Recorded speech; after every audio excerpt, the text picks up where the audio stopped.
Di sini juga diperintahkan untuk membersihkan masjid. Maka membersihkan masjid juga termasuk amal soleh yang pahalanya besar.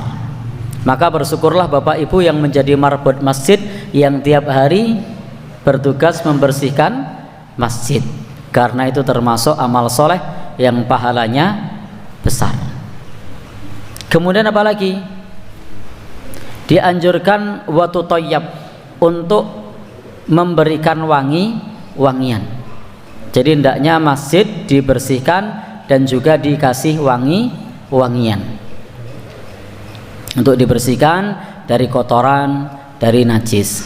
Wangi-wangian ini bisa dengan bukhur. Dan di tempat kita untuk bukhur itu mahal ya.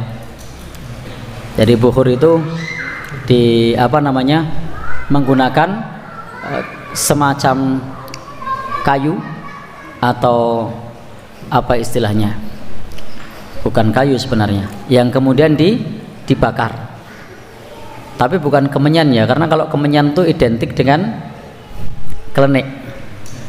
Tapi intinya wangi-wangian semacam itu. Ini namanya bukhur. Saya tidak tahu bukhur ini harganya berapa sekarang. Ada yang tahu? Ada yang pernah pakai bukhur di sini? Ya, kalau Bapak Ibu tindak haji atau umroh itu sering lihat tuh yang pakai bukhur itu. Memang wangi.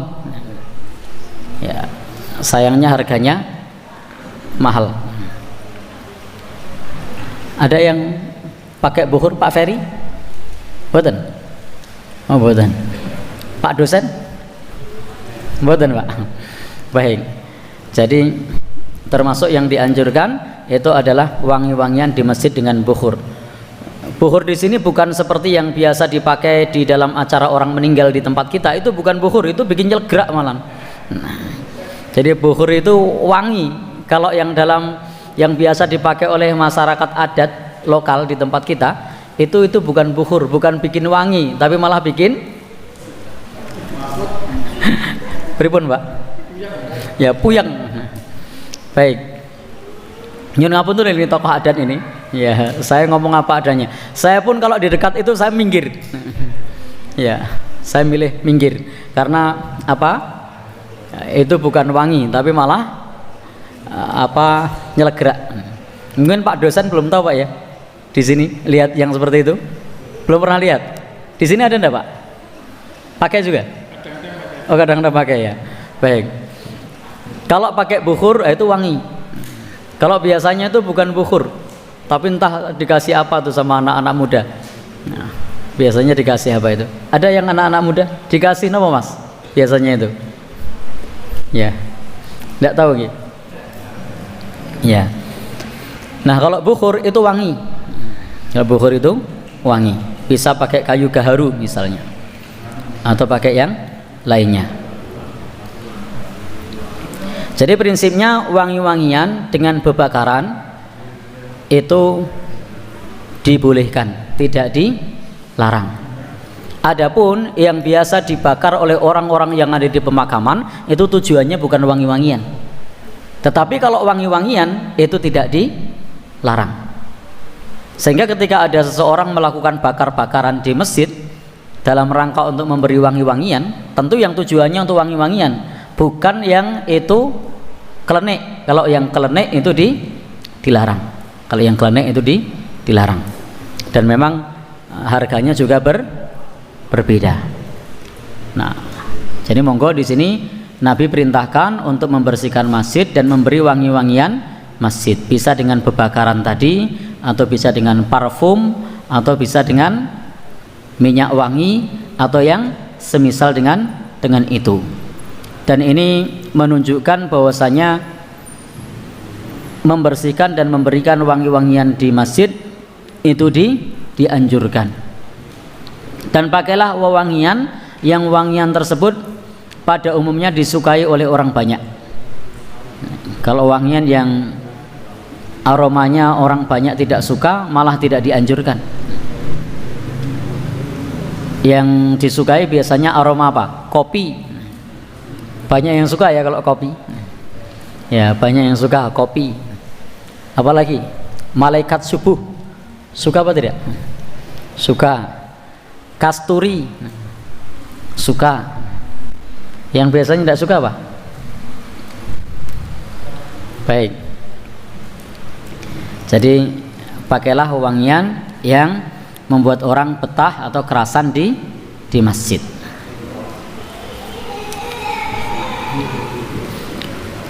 Baik, Bapak Ibu yang berbahagia yang dirahmati Allah Subhanahu wa taala, intinya di sini kita diperintahkan untuk membangun masjid, diperintahkan untuk membersihkan masjid, diperintahkan untuk memberikan wangi-wangian di masjid.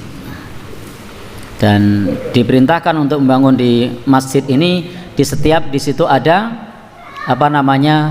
sekumpulan orang. Jadi kalau ada di situ perkampungan atau sekumpulan orang, maka hendaknya masjid itu dibangun. Jadi kalau ada di sekumpulan orang, maka Nabi menyebutkan sebagaimana pernyataan Aisyah, amara Rasulullah sallallahu alaihi wasallam bibina il masajid fituri. Jadi memerintahkan untuk membangun masjid fituri, yakni di tempat kabilah-kabilah atau di tempat perkampungan untuk dibangun masjid. Baik, kita lanjutkan. Pesan dari hadis ini yang diriwayatkan oleh Imam Ahmad, Imam Abu Dawud, Imam Turmudi, ini adalah membangun masjid, dan alhamdulillah masjid sudah terbangun. Dan saya melihat perkembangan masjid di sini cukup pesat. Karena ketika saya pertama kali ngisi taklim di sini, itu ketika saya masuk ke masjidnya terkesan sempit waktu itu, karena ada tiangnya, ya, tiangnya berapa waktu? 4 ya, ada tiangnya 4. Jadi masjid pribun, ya, karpetnya nyerong, tiangnya ada 4. Kemudian berubah menjadi besar dan tanpa tiang. Insya Allah ini tercatat sebagai jariah Bapak Ibu sekalian, baik masjid yang lama maupun masjid yang baru. Baik. Wa an Abi Hurairah, dan dari Abu Hurairah semoga Allah meridainya berkata, qala Rasulullah sallallahu alaihi wasallam, qatalallahu al-yahud, Allah melaknat orang-orang Yahudi.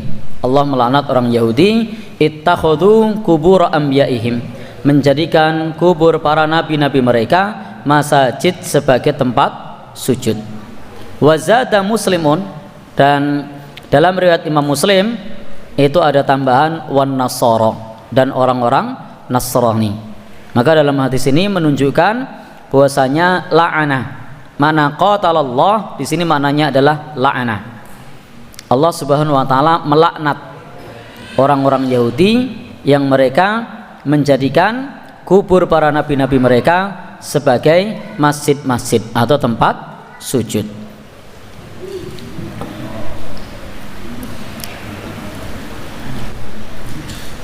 Baik Bapak Ibu, jadi di sini tidak boleh bagi kita, ini bahasa Nabi menyebutkan Allah melaknat orang Yahudi, demikian pula orang Nasrani yang menjadikan kubur nabi-nabi mereka sebagai masjid. Maka di sini juga menjadi satu pesan bagi kita bahwa dulu ketika ada orang-orang yang soleh, inna ulaika, sesungguhnya mereka itu ketika ada idza kana fihimur rajul, apabila ada di tengah-tengah mereka ada orang yang as-soleh, yang soleh, famata, lalu meninggal dunia, maka banu ala qabrihi masjidan, lalu dibangun di atas kuburnya tersebut masjid. Lalu kemudian mereka membuat patung-patung, lalu mereka membuat patung orang soleh tersebut di kuburnya. Maka mereka itu adalah disebut oleh Nabi syirarul khalq, sebagai seburuk-buruk makhluk indallah, di sisi Allah pada hari kiamat. Sebagai seburuk-buruk makhluk di sisi Allah pada hari kiamat, menjadikan kuburan orang-orang soleh, kuburan para nabi, di situ dijadikan kuburan, lalu kemudian dibuat gambar-gambar atau patung-patung orang soleh tersebut.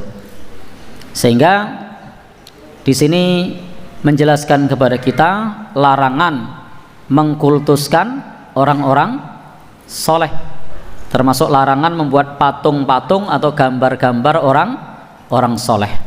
Termasuk alhamdulillah di dalam agama kita satu pantangan, satu larangan memvisualisasikan Nabi Shallallahu Alaihi Wasallam, sehingga kita sebagai seorang muslim atau sebagai seorang kartunis atau sebagai seorang yang membuat ilustrasi itu tidak boleh membuat ilustrasi yang menggambarkan itu adalah sosok Nabi Shallallahu Alaihi Wasallam.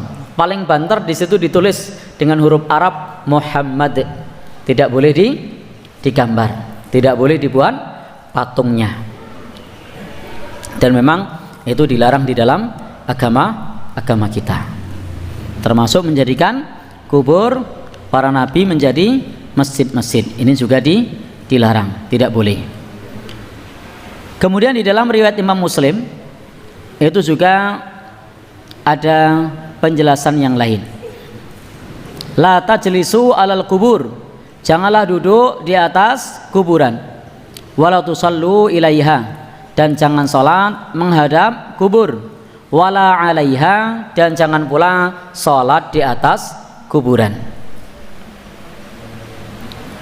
Maka ada yang memaknai ittikhadul kubur, menjadikan kubur para nabi sebagai masjid, itu ada yang memaknai dengan makna larangan sholat menghadapnya atau larangan sholat di atasnya, sebagaimana dalam hadis riwayat Imam Muslim ini, janganlah kalian duduk di atas kuburan.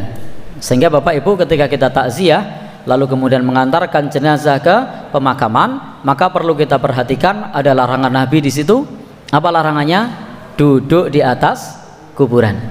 Jadi hendaknya jauhi duduk-duduk di atas kuburan, karena Nabi bersabda, la tajlisu alal kubur, janganlah kalian duduk di atas kuburan.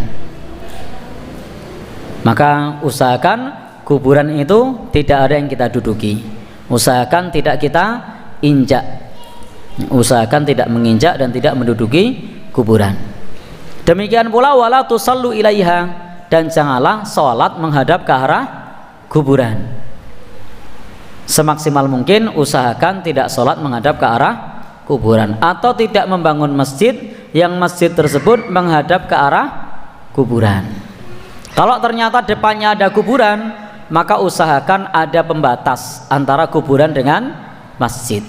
Pembatasnya bisa jalan, bisa dinding, atau kalau misalnya tidak ada pembatas, maka pastikan dinding masjidnya tinggi yang tidak ada jendela di arah kiblatnya, sehingga kuburan tersebut tidak nampak. Pastikan kuburannya tidak nampak. Kalau memang itu terpaksa atau darurat seperti itu.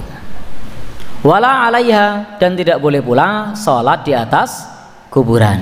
Jadi tidak boleh bagi kita seorang muslim sholat di atas kuburan. Sholat yang dilarang di atas kuburan ini adalah sholat yang di situ ada rukuk dan sujud. Adapun sholat jenazah itu tidak dilarang. Sebagaimana dalam riwayat Ibnu Abbas, para sahabat Rasulullah SAW itu menyolatkan jenazah di pemakaman ba'dama dufina, setelah jenazah itu dikuburkan. Demikian pula Rasulullah SAW satu saat pernah mendapat kabar marbot masjid itu meninggal dunia, dan Rasul pada saat itu belum mendapat kabar. Mendapat kabar karena Rasul bertanya, di manakah orang yang biasa bersih-bersih masjid? Maka para sahabat menjawab bahwa orang yang biasa bersih-bersih masjid itu sudah meninggal. Maka apa kata Nabi? Kenapa tidak diberitahu? Maka tunjukkan kepadaku di mana kuburnya. Maka kemudian orang-orang pun menunjukkan kubur tukang bersih-bersih masjid itu. Maka datanglah Rasulullah SAW dengan sejumlah sahabat yang menunjukkannya tersebut, lalu kemudian menyolatkan jenazah tadi di pemakaman, jenazah tukang bersih-bersih masjid. Ini juga menunjukkan bahwasanya tukang bersih-bersih masjid itu bukan pekerjaan yang hina, tapi pekerjaan yang mulia. Buktinya Rasulullah Shallallahu Alaihi Wasallam menanyakan, dan ketika tahu meninggal dunia, Rasulullah Shallallahu Alaihi Wasallam menanyakan di mana kuburnya, dan Rasul datang ke pemakamannya dan beliau sendiri yang mendoakan. Beliau mendoakan, menyolatkan di atas kuburan tersebut. Tentu maksudnya di atas bukan menginjak kuburannya. Baik, Bapak Ibu, maka ini dalil bolehnya sholat jenazah di pemakaman. Termasuk ini bagi kita yang baru mendengar kabar orang tersebut meninggal dunia, meskipun sudah berlalu beberapa lama. Ketika lagi ngobrol sama temannya, lalu kemudian temannya berkisah bahwasanya bapaknya sudah meninggal. Kapan? Sebulan yang lalu. Maka ketika mendengar sudah meninggal sebulan yang lalu, maka pada saat itu boleh dia menyampaikan, tunjukkan di mana kuburnya, lalu kemudian menyolatkan jenazah tersebut di pemakaman. Karena dia baru mendengar kabar, maka dia boleh menyolatkan jenazahnya. Dan sholat yang semacam ini tidak dilarang, bahkan dicontohkan oleh Nabi, dikerjakan oleh Nabi dan para sahabat Rasulullah Sallallahu Alaihi Wasallam. Loh, Nabi tadi melarang sholat menghadap ke arah kuburan, melarang sholat di atasnya. Itu maknanya adalah sholat sebagaimana biasanya. Adapun jika sholat jenazah, maka dalil khusus tadi bahwa Nabi sendiri menyolatkan orang yang meninggal dunia dan sholat beliau berada di kuburan. Tidak dilarang sholat jenazah di kuburan, bahkan itu termasuk sunnah jika kita takziah dan mendapati jenazah sudah dimakamkan, maka bisa menyolatkan di pemakaman. Dulu orang-orang Yahudi dan Nasara, menurut Imam Al-Baydawi menyebutkan, dulu orang-orang Yahudi dan Nasrani yasjuduna likubur, mereka sujud ke kuburan. Kubur siapa? Kubur amyaihim, kubur nabi-nabi mereka. Ta'ziman li sya'nihim, sebagai bentuk pengagungan. Jadi mereka bersujud ke kubur para nabi untuk mengagungkannya. Wa yaj'alunaha, dan menjadikannya kubur-kubur para nabi itu adalah sebagai kiblat. Menjadikan kubur-kubur para nabi itu sebagai kiblat di dalam berdoa. Bahkan mereka juga menjadikan patung-patung atau berhala. Jadi nabi-nabi itu dipatungkan, atau orang-orang soleh itu dipatungkan. Maka la'anahum, Allah Subhanahu wa ta'ala melaknat mereka. Jadi Allah melaknat mereka, orang-orang yang sujud ke kubur para nabi, dan juga mengagungkan kubur para nabi dengan cara bersujud, ini dilaknat oleh Allah. Menjadikannya kubur para nabi sebagai kiblat di dalam berdoa, ini dilaknat oleh Allah. Menjadikan kubur para nabi sebagai dibuat gambar atau dibuat patung, ini juga dilarang, dan ini terlarang bagi kaum muslimin. Demikian pula apabila ada orang yang menjadikan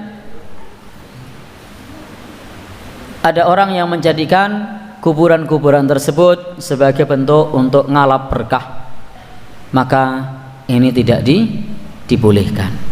Ini tidak boleh kita ngalap berkah di kuburan. Baik Bapak Ibu yang berbahagia, yang dirahmati Allah Subhanahu wa taala. Kemudian yang perlu kita garis bawahi di dalam hadis ini adalah, ketika kita masuk ke komplek kuburan, maka itu ada adab-adabnya. Termasuk selain yang disebutkan dalam hadis ini, hendaknya ketika kita masuk ke pemakaman, selain tidak menginjak kuburan, usahakan sendalnya dilepas. Jadi usahakan sendalnya dilepas. Lah kalau sepatu bagaimana? Sendal saja yang lebih mudah untuk melepas disuruh melepas, apalagi sepatu. Maka sepatu juga dianjurkan untuk dilepas. Fakhla'na laik, lepaslah alas kakimu, lepaslah sendalmu.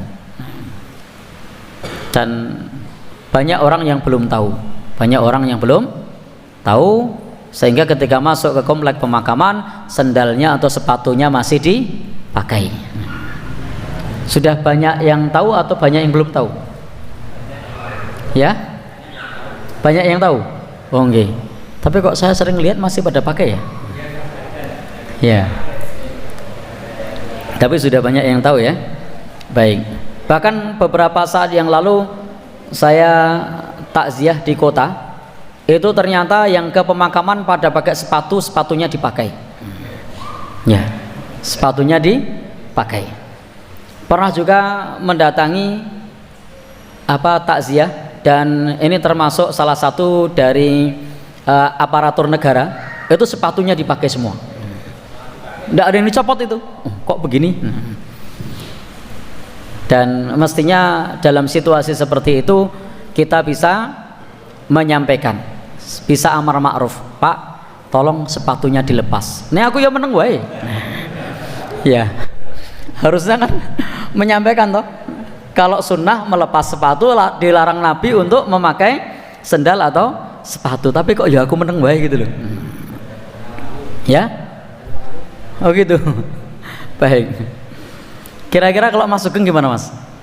Diam saja atau itu ya? Lebih baik disampaikan.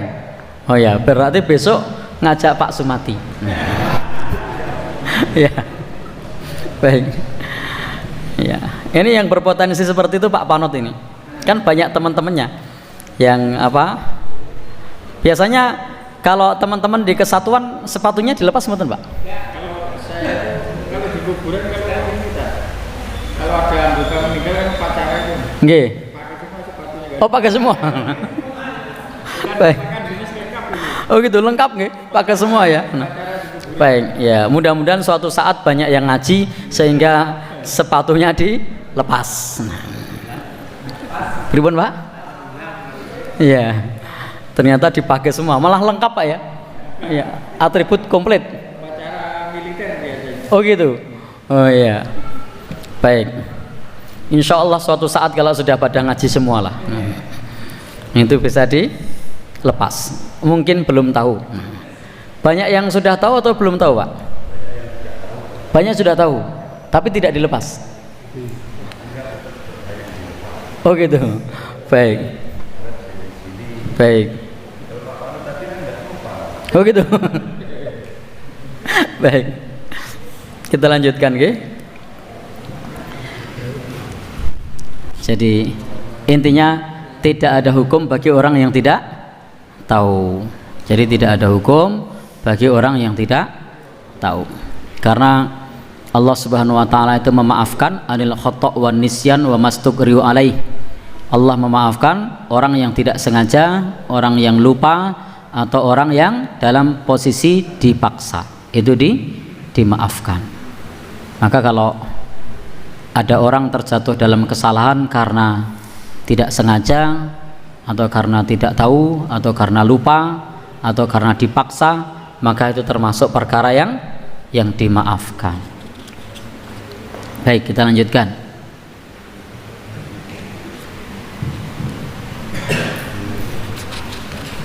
Kita lanjutkan.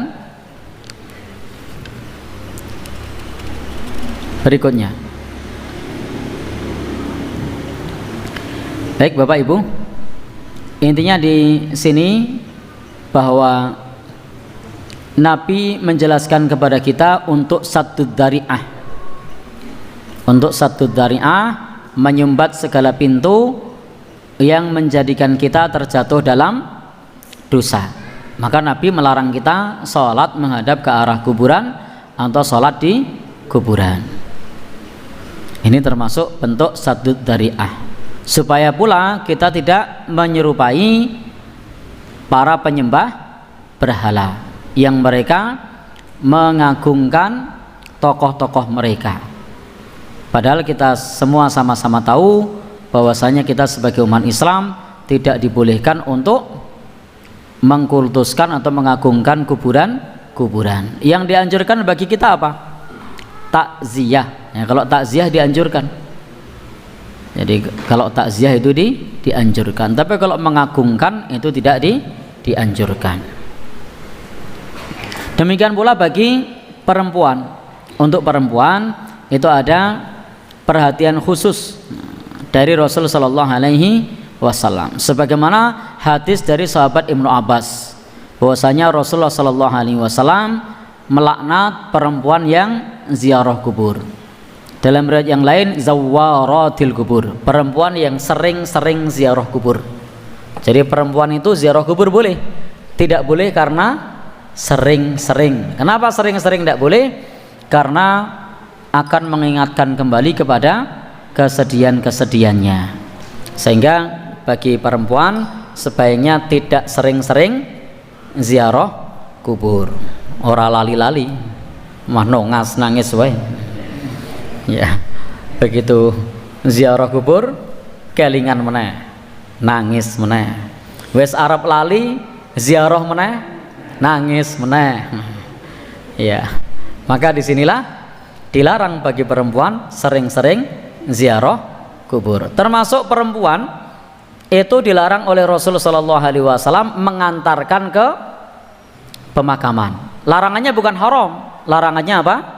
Makruh. Maka makruh bagi perempuan itu mengantarkan jenazah sampai di pemakaman. Salah satu penjelasan para ulama kenapa tidak diperbolehkan, karena perempuan ini berbeda dengan karakter laki-laki. Laki-laki lebih tabah, laki-laki lebih kuat dibandingkan perempuan. Bahkan beberapa kali ketika kita takziah itu yang biasa gulung koming pas pemberangkatan jenazah itu laki-laki itu perempuan. Ya, perempuan. Pas diberangkatkan begitu yang gulung koming perempuan. Coba kalau ikut ke kuburan, kira-kira tambah gulung koming napa mboten? Semaput. Nah ya, maka disitulah perempuan dilarang oleh Nabi untuk mengantar sampai ke pemakaman. Tidak mengantar saja, baru diberangkatkan jenazahnya sudah gulung koming. Ya, gulung komingnya warna-warna. Aku melu sopo, aku melu sopo. Ya, apalagi selain aku melu sopo? Ya, aku melu bae. Nah, pernah dengar Pak? Ya, yang saya pernah dengar tuh aku melu sopo itu pernah dengar. Alah ngger dadi mati aku sing wis tuwa. Ya, itu saya juga pernah dengar. Jadi dengar langsung. Kemudian setelah itu wis gulung koming terus tidak sadar.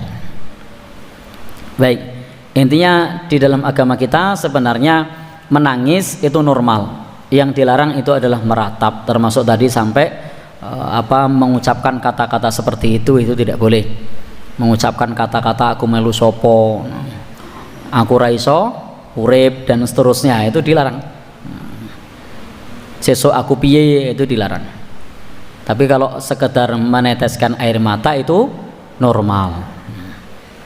Maka disinilah Bapak Ibu hendaknya menjaga lisan-lisan kita dari ucapan-ucapan yang membuat kita kufur kepada Allah Subhanahu wa taala. Sehingga disinilah para perempuan juga oleh Nabi dimakruhkan mengantar jenazah dan dilarang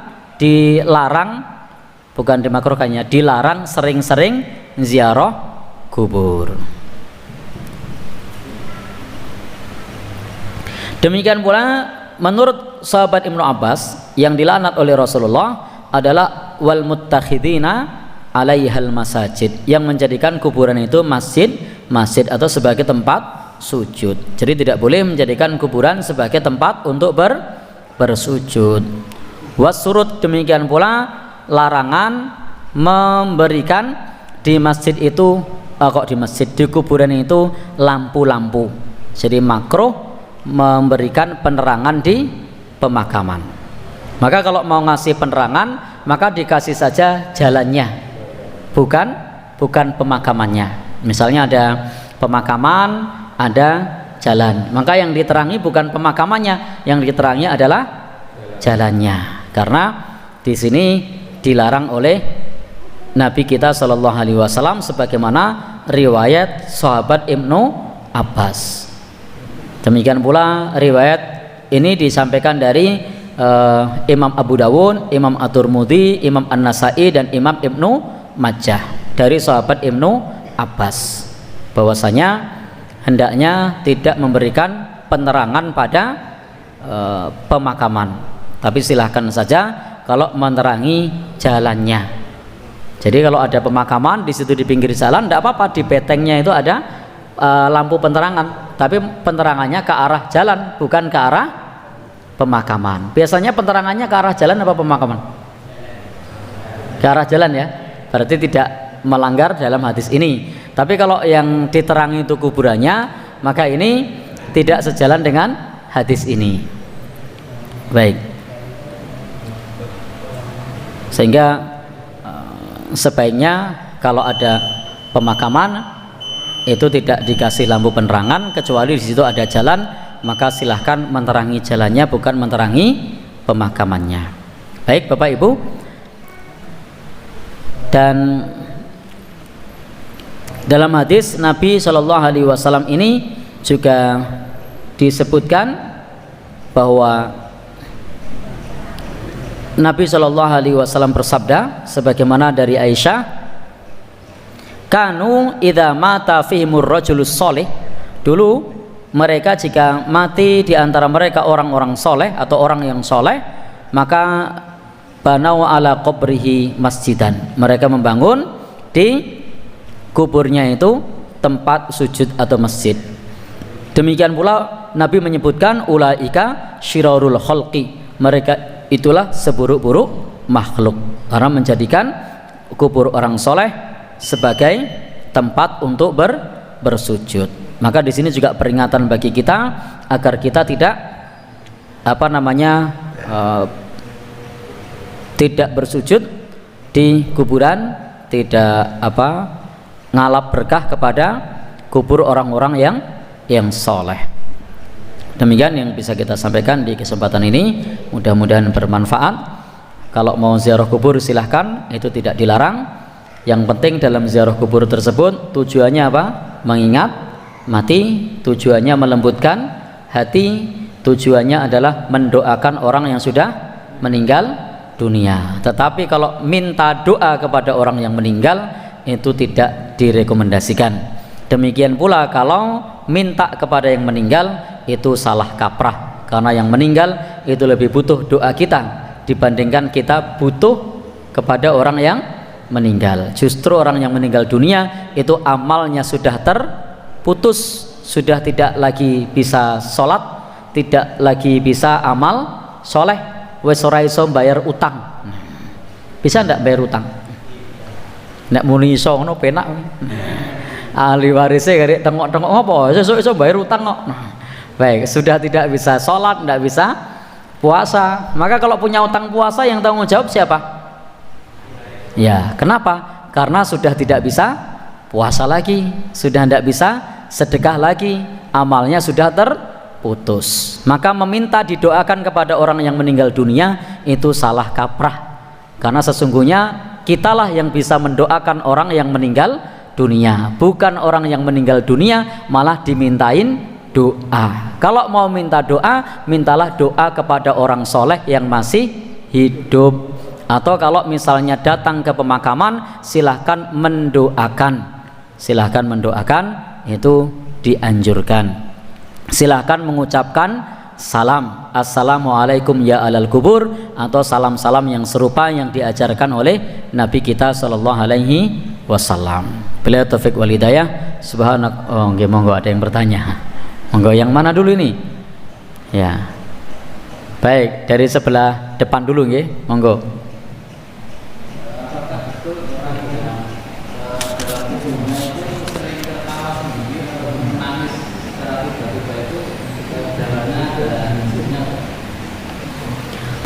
Baik, terima kasih. Ada pertanyaan, apa betul orang yang tidur sering menangis sendiri dan juga sering tertawa sendiri? Apakah itu ada gangguan jinnya? Jawaban saya itu salah satu indikasi, tapi itu belum pasti karena baru satu tanda. Untuk menyimpulkan bahwasanya itu gangguan jin, maka masih membutuhkan sejumlah tanda-tanda yang lain. Karena itu baru satu indikasi, dan memang betul salah satu indikasinya adalah menangis sendiri, tertawa sendiri pada saat sedang tidur maupun sedang jaga. Itu salah satu indikator. Tapi indikator ini juga ada pada orang-orang yang terkena gangguan kejiwaan. Artinya tidak bisa disimpulkan bahwa ini gangguan jin. Dilihat ada indikator yang lain atau tidak. Misalnya indikator yang lain, apakah sering menirukan gerakan hewan, apakah dia pada saat tidur sering tindian. Tapi tindian semata-mata itu juga bukan merupakan gangguan jin, karena orang tindian itu bisa jadi karena dia kena penyakit asma, bisa jadi karena irungnya buntet, itu juga menyebabkan tindian. Artinya yang namanya indikator itu bukan kepastian.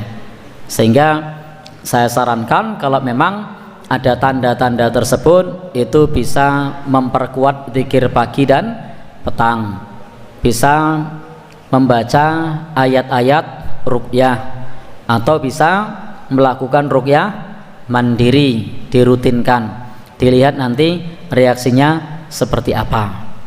Ada indikator yang lain, marah tiba-tiba, tahu-tahu menyesal. Ada indikator yang lain, misalnya sering mimpi ketemu orang yang meninggal dunia berulang-ulang, mimpi terbang, atau juga ya itu tadi indikatornya banyak, tidak hanya satu indikasi. Memang betul apa yang jenengan tanyakan itu termasuk salah satu indikasi orang yang terkena gangguan jin, tapi tidak bisa dipastikan sebelum ada tanda-tanda yang lain atau setelah nanti diproses ruqyah lalu kemudian diobservasi, dievaluasi apakah itu gangguan jin atau gangguan psikis. Allah alam bisawab. Monggo.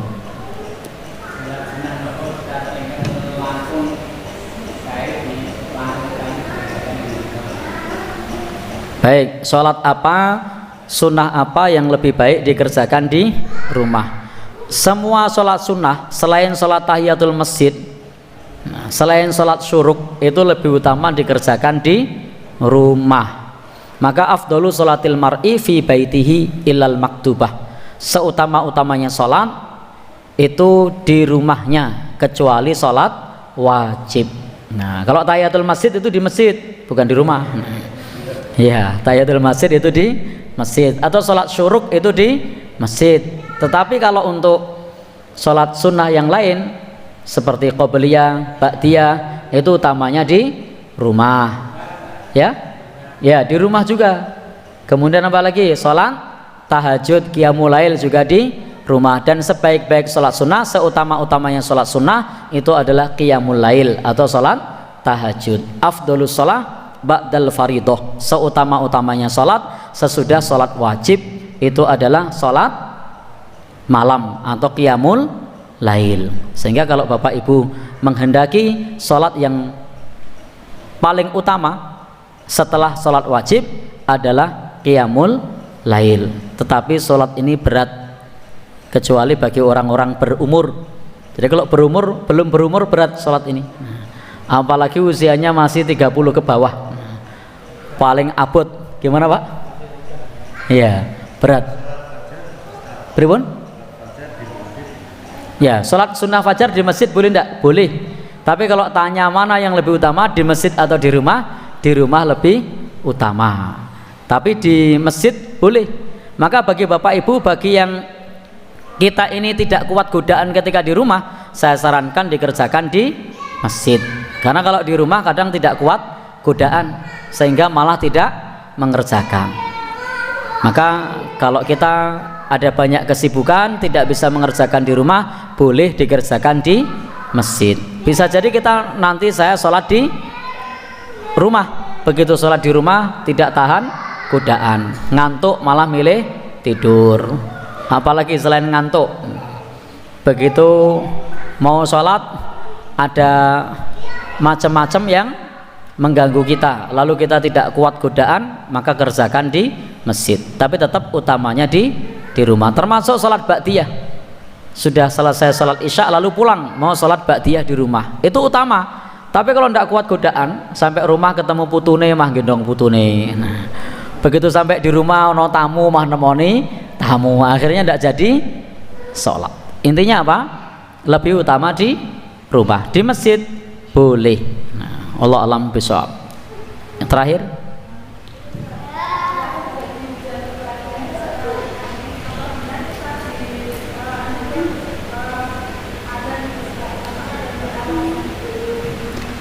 bisa diulang, saya tidak terlalu mendengar ya, terlalu jauh.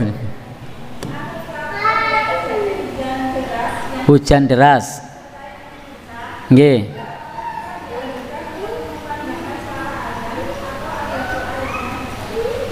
Baik, terima kasih.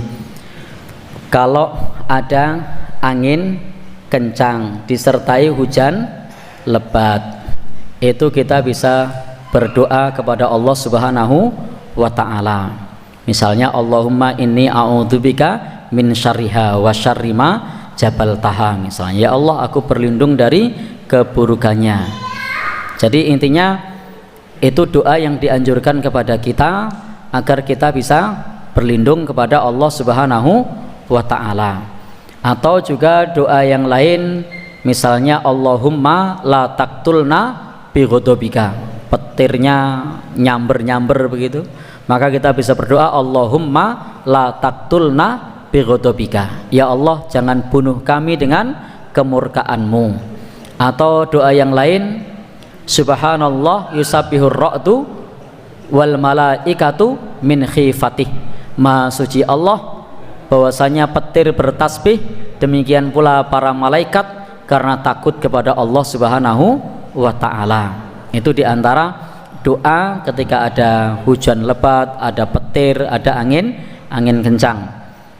Atau doa yang lain boleh kalau tidak bisa, bismillahilladzi la yadurru ma'asmihi syai'un fil ardi wala fis sama' wa huwas samiul alim. Atau doa-doa perlindungan yang umum boleh dibaca. Karena tidak tahu doanya, maka bisa berdoa a'udzu bikalimatillahi tammah min syarri ma khalaq. Itu doa-doa umum yang bisa kita baca sebagai doa perlindungan kepada Allah Subhanahu wa ta'ala. Baik, itu yang bisa kita lakukan.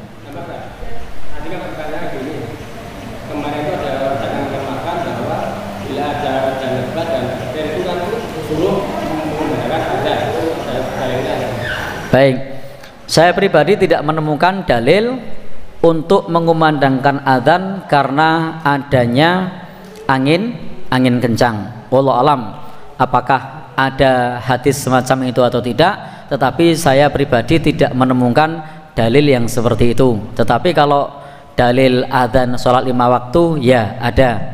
Dalil adzan untuk mengadzankan bayi itu ada, meskipun ulama beda pendapat mengenai statusnya, apakah hadis itu hasan atau dhaif.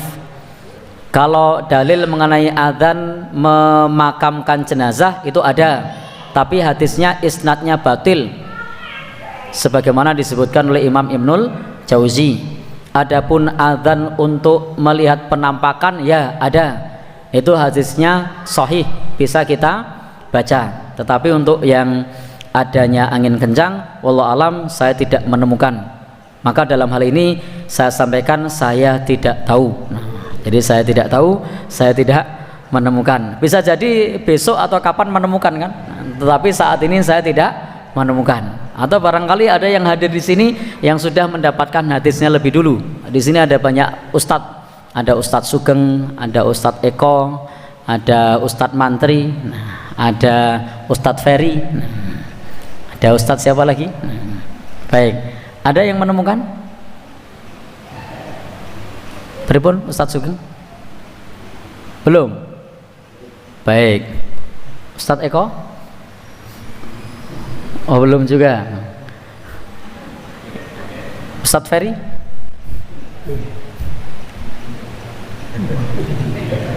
Baik. Ya monggo, di sini kan forumnya terbuka. Artinya kalau Bapak Ibu ada yang tahu itu bisa diinformasikan di sini. Baik. Jadi kesimpulannya apa? Saya belum menemukan, saya tidak tahu. Maka ketika kita mau mengamalkan sesuatu, penting kita berdasarkan ilmu. Karena kita belum punya ilmunya, maka kita tidak perlu mengamalkan itu. Silahkan mengamalkan doa-doa perlindungan sebagaimana yang diajarkan oleh Nabi Shallallahu Alaihi Wasallam. Nah, untuk ini saya akan belajar lagi. Nah, coba untuk mencari, untuk menemukan dalil mengenai adzan saat ada angin kencang. Nanti kalau menemukan minggu depan saya sampaikan. Begitu ya? Berarti kesimpulannya apa? Saya tidak tahu. Baik. Cukup? Cukup nggih? Nggih. Baik. Mas Agus jangan tanya, nanti jawaban saya sama. Saya tidak tahu. Baik. Jadi gimana? Baik. Pertanyaannya apa? Nanti saya jawab lagi, saya tidak tahu. Baik. Jadi guru ngaji itu jangan malu untuk mengatakan saya tidak tahu. Itu bukan aib. Tidak masalah mengatakan saya tidak tahu. Saya sudah sering, sudah lebih dari puluhan kali menjawab saya tidak tahu. Mungkin kalau di tempat pengajian-pengajian yang lain juga dihitung, saya sudah menjawab pertanyaan saya tidak tahu itu ratusan kali. Jadi baik di forum kecil maupun di forum besar, ketika saya tidak tahu, saya menyampaikan saya tidak tahu. Nah, baik, dan itu bukan aib, tidak apa-apa mengatakan saya tidak tahu, dibandingkan nanti ketika kita menjawab justru malah menjadikan orang tersesat. Ketika kita tidak tahu lalu kita menjawab, malah dollu wa adollu, bisa sesat dan menyesatkan. Dan saya sudah biasa menyampaikan saya tidak tahu itu sejak dulu ketika saya masih di pesantren pengabdian itu. Ketika di masyarakat saya menyampaikan ceramah, lalu jamaah bertanya dan saya tidak tahu, saya menyampaikan saya tidak tahu. Ya waktu itu ada banyak komentar-komentar, orang ngerti wis wani ceramah. Ya enggak apa-apa, lebih baik kita mengatakan saya tidak tahu dibandingkan nanti kita menyampaikan tetapi ternyata kita tidak punya modal ilmu. Wala taqfu ma laisa laka bihi ilmun. Janganlah kita mengatakan sesuatu yang kita tidak punya ilmu tentangnya. Dan kata Imam Bukhari, al ilmu qabla al qaul wal amal. Ilmu itu sebelum berbicara dan beramal soleh. Imam Malik, seorang ulama besar saja, itu ketika ditanya satu pertanyaan, beliau menjawab la adri, saya tidak tahu. Padahal beliau adalah seorang ulama besar, tetapi ketika beliau tidak mengetahui satu persoalan, beliau mengatakan la adri, saya tidak tahu.